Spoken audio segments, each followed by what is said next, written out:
I better get a shot of these on March 28th. It's interesting how the landscaping considers this at the edge to be attractive. Look at that border job. Please explain this to me. No, seriously. I want you to try and defend this. Why the plants next to the tan bark have to be short. Why is yellow butchered vegetation more attractive than just letting there be tall green vegetation right next to the tan bark? In fact, the contrast is what many people would say is attractive. Humans like contrast. You learn that in art class. You lost the contrast and uglify it at the same time. Who's coming up with these rules? I'll just mention briefly, it's coming in another video. I've been documenting it for a few years now. These that they're butchering actually get to a maximum height of about 6 feet and stay there and are attractive at that stage. And then they come through and butcher all of this down to that height or lower needlessly. And then this is new. The border. Trees need a border, I guess. So you've got 2 levels of butchering going on here. And none of it needs to be taking place. It's wasted resources, wasted manpower, and it's ugly. Why would you butcher 50% of it? Even if anyone were to be convinced that that's attractive, leaving a job half done is never attractive.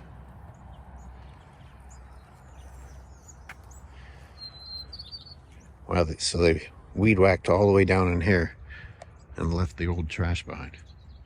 I mean, the only thing that they did was expose that there was trash underneath. That is not new trash. They're doing it in multiple areas, and this is actually new. It's a great example of the weird rules humans have, like thinking that there has to be a border between everything. Plants can't touch each other, which is not true.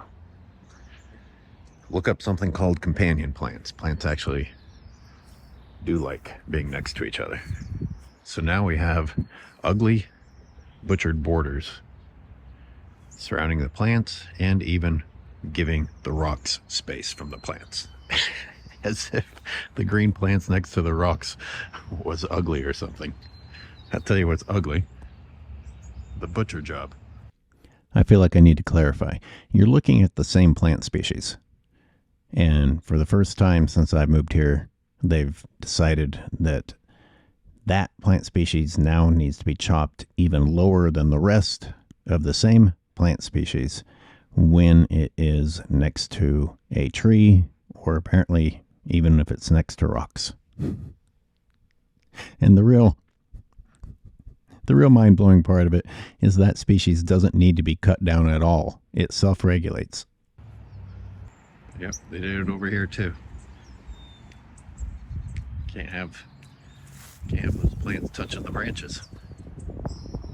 Oh, unless it's a weed or whatever the hell's happening here, then that's fine.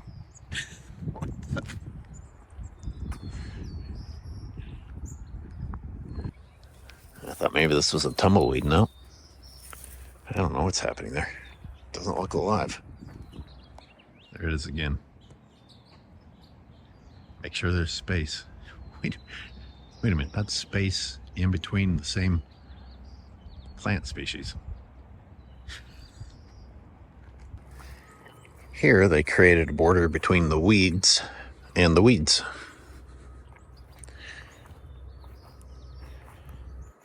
A border between the non-native species, this height of weed, that height of weed, and a border between the invasive species that they planted.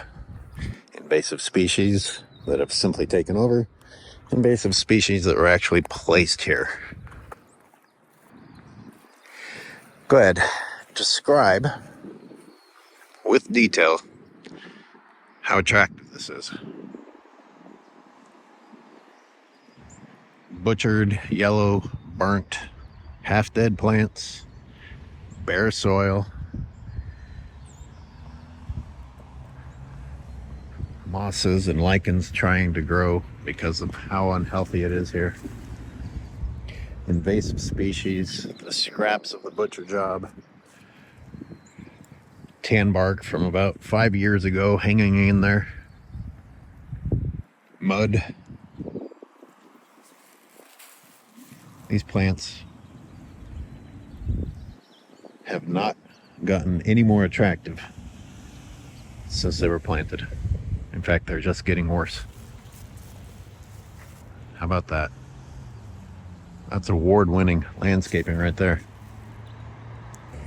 I guess you could count this as another weird border rule, since this is a border. But here they spray poison.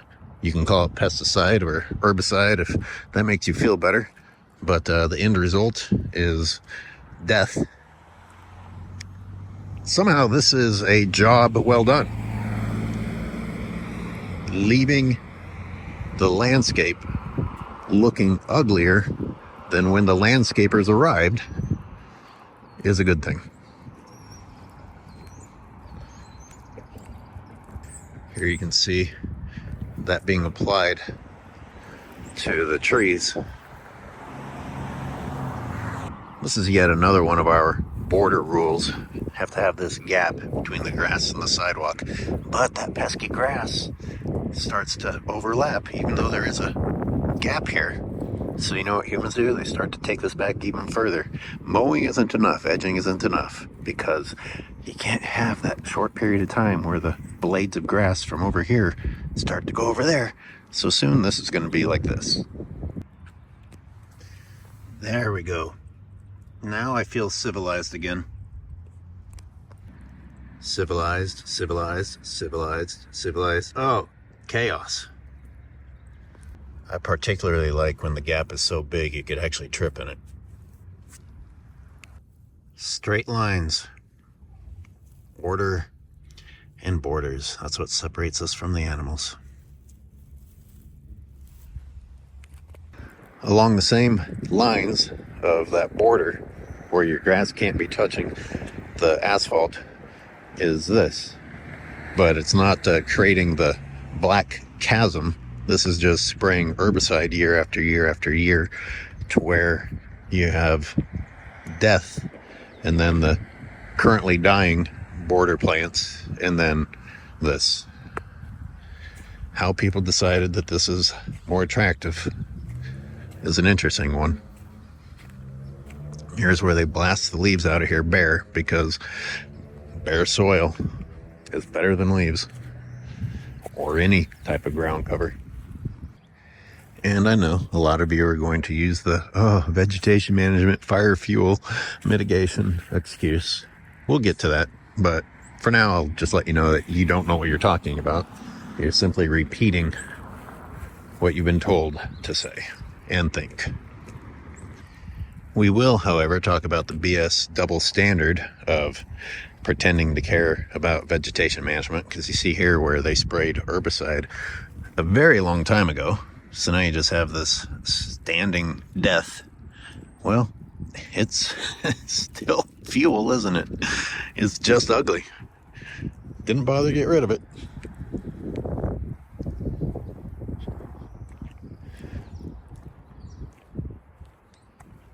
Oh, why not? I'll include this one too, because you see that they have the motivation to mow down some weeds here. Why? Because of the importance of getting rid of the invasive species? No, because they want easy access to their irrigation hoses. And once again, you see that they leave the mowed fuel behind. So please stop pretending like we have any consistency with our rules or supposed concern for fire fuel. Besides the absurdity of leaving the fuel laying on the ground, something else I've learned over the years is that cutting these things does not kill them. They are going to be tall again very, very soon.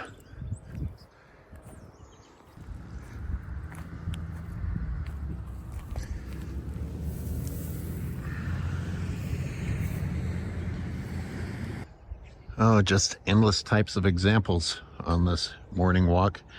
We also have the border rule of humans, where they kill, poison, chop everything on the other side of their fence line, but they can plant invasive species and have whatever they want inside of their yard. They're not going to care for nature or try and do anything to help nature recover from these weeds other than poison. Notice the interesting discoloration that happens to be right there. That's a new application of herbicide, which runs down into a natural water source. Let's get a closer look, shall we? I've been observing this yard and this border for quite some time. That is ugly, and it just keeps fighting back. Imagine the beneficial things that could have been done with the same amount of effort used to simply keep killing over and over again.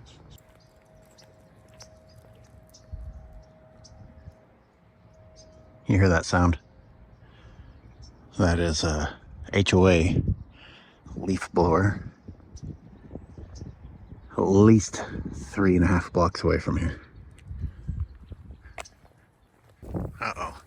See, this red bud is starting to encroach on the human border. You might have to chop it down because you had to keep that ugly space between the invasive weeds and the ugly asphalt. Gotta also have the ugly death zone.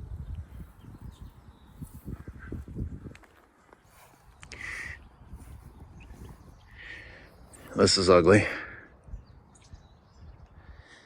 It's hard to know if it's just the manner by which they weed whack and butcher so close to the edge, or if it's the application of herbicide so that they can have a border, another weird border.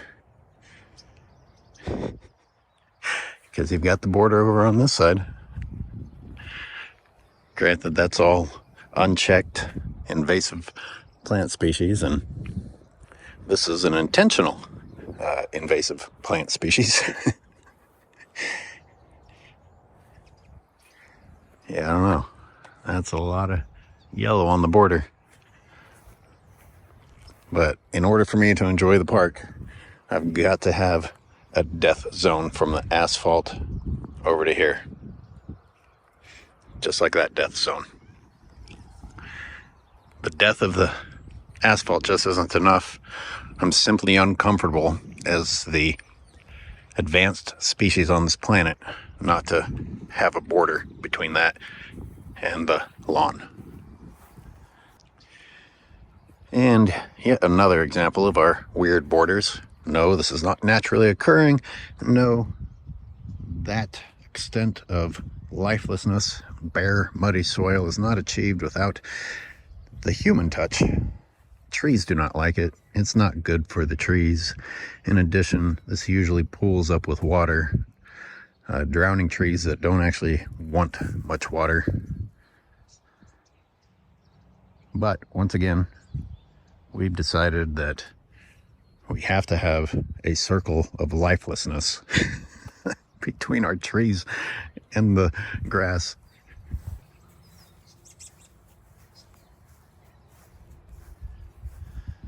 Thank God. I hate seeing grass right up next to the trunks of trees. Is anything uglier?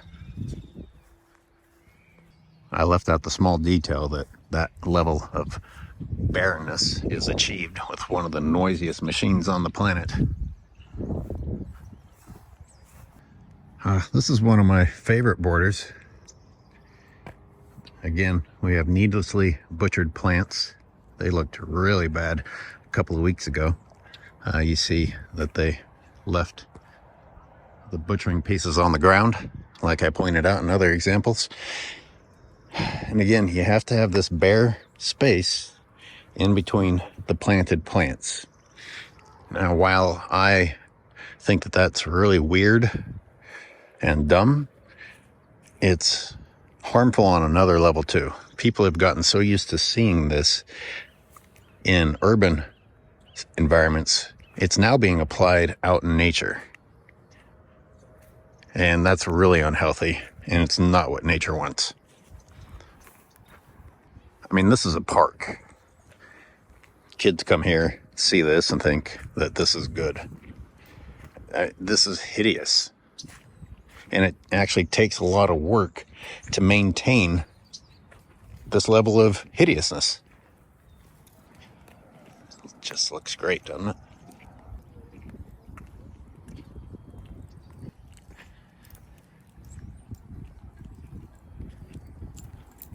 Again, I encourage you to look up companion plants. I encourage you to look up the benefits of leaves and other natural ground cover.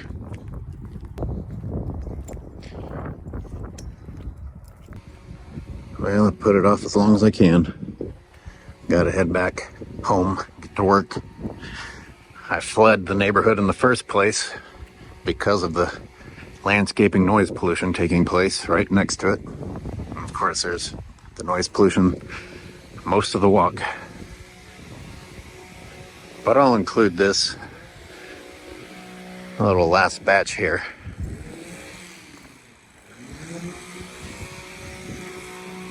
Because for 5 years, they have worked tirelessly to keep this as ugly, bare, and dead looking as you see it looking right now.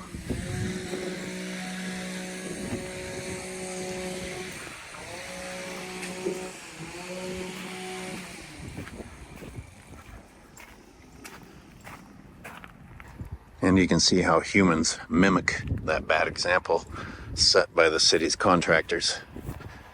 I mean, the fact that you're actually proud of this is something else. I don't even know what to call this.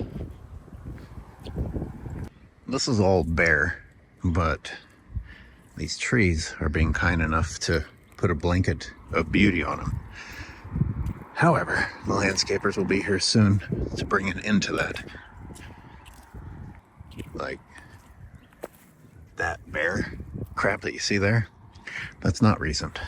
This is how it's been for years. And the only time it starts to look somewhat attractive is when the leaves fall or the flower petals fall. And the landscapers come immediately to get rid of this. I guess I should prove my point.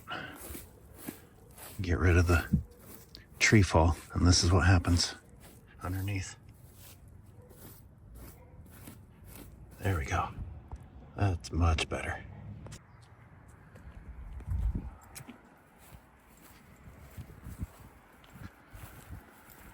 Again, this has looked this way for 3 years. Not 5, but at least 3. This is what the landscapers do to the hedges. This is another border example. This one's funny because while I believe them coming through and chopping this border actually made it uglier, once again, the job wasn't even completed. So which is attractive? In this case, neither one.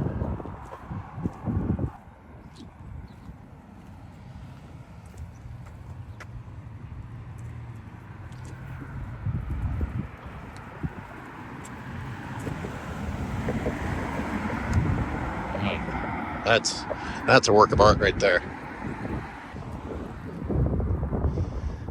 Describe in detail how this is attractive. Over that.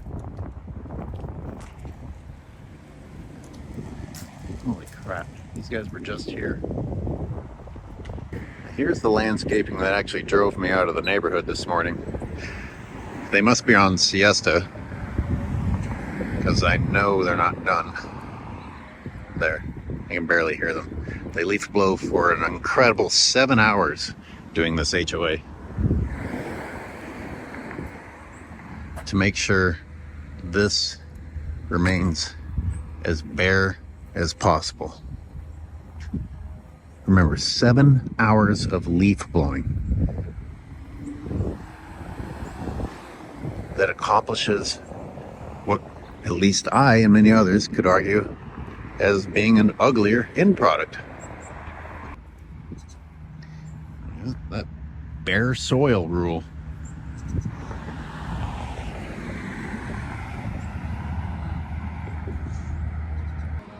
Oh, there it is.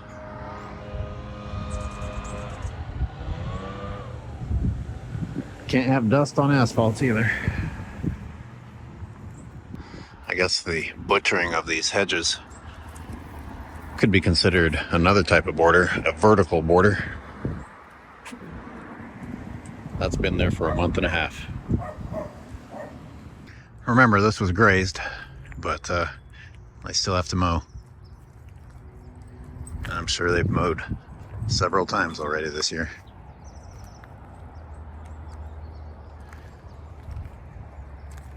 As I so often point out, they leave what they mow on the ground. But we're concerned about fire fuel.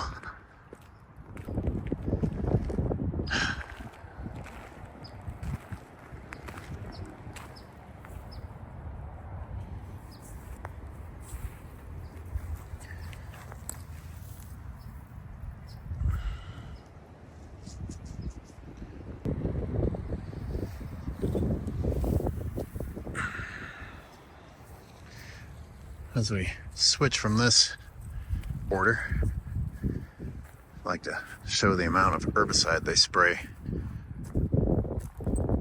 in order to achieve this.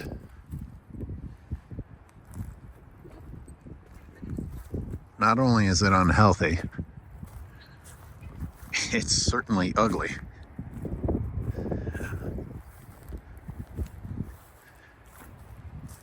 And here we have trees that they planted that they want to survive, and the soil repeatedly has to absorb poison, and it is poison. Sorry, living creatures don't look like that if they weren't poisoned. But, you know, call it whatever you want to call it.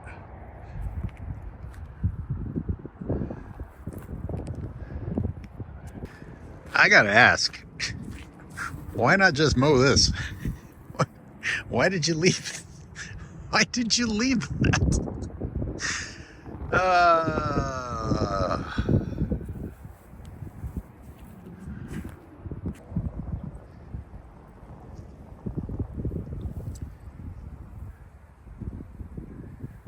Really?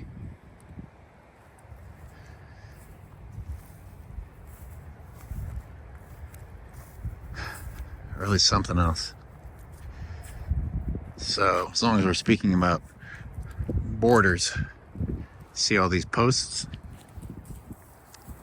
These have had old, rusty, nasty barbed wire for the last, well, forever, for decades. But I moved here 5 years ago. I took it upon myself finally to come out here when it was dark and remove it all. Otherwise, it's just endangering both humans and wildlife.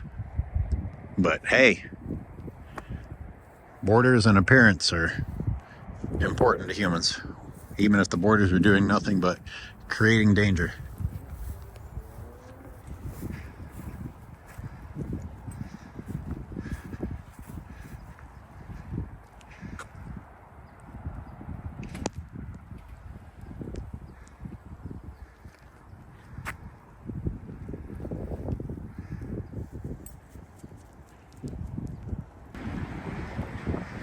Not only do they mow, they're continuing their persistent dumping of poison. The goats weren't enough, mowing isn't enough, poison isn't enough. None of the destructive methods are working, even in combination. What will it take for us to rethink the current plan? I also love these borders. Look at all this. There's a lot of death and a lot of effort to maintain death. But it gets even better. Here, the death doesn't even have to share. Just pure death.